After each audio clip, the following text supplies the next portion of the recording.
NCERT में हटाया गया है कुछ चैप्टर, जिसमें से मुगल और दिल्ली सल्तनत के चैप्टर को ख़त्म किया गया है।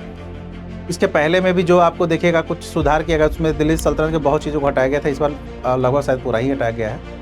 और इसके अलावा आपको कुछ चीज़ों को डाला गया, जैसे आपको महाकुंभ, और ऐसा नहीं केवल महाकुंभ, जैसे सरकार की कई सारी योजनाएं हैं, बेटी पढ़ाओ बेटी बचाओ, और भी जैसे हमारा जो नया हम लोग कई सारी चीज़ों को ला रहे हैं, शिक्षा को लेकर, तकनीक को लेकर, इन सब योजनाओं को डाला गया है ताकि लोग जो बच्चे पढ़ रहे हैं वो ये सब चीज़ों को जानें।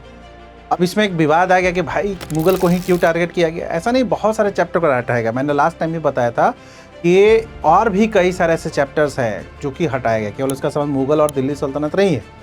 ठीक है, देखो मैं बोलता हूँ इतिहास में सब कुछ पढ़ने की आवश्यकता नहीं होती है। कुछ महत्वपूर्ण, जिस किसी का एडमिनिस्ट्रेटिव पॉलिसी है ना, जिसका एडमिनिस्ट्रेशन बहुत अच्छा है उसको पढ़ना चाहिए, प्रशासनिक।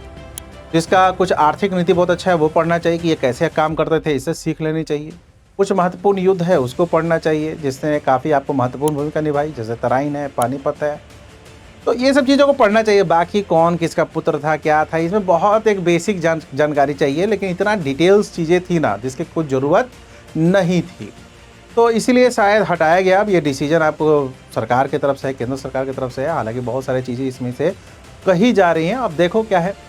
बाकी आप लोग थोड़ा सा अपना न्यूट्रल रखिएगा ना, कुछ बायस होने की ज़रूरत नहीं है किसी के प्रति, इस चीज़ को ध्यान रखना। ठीक है।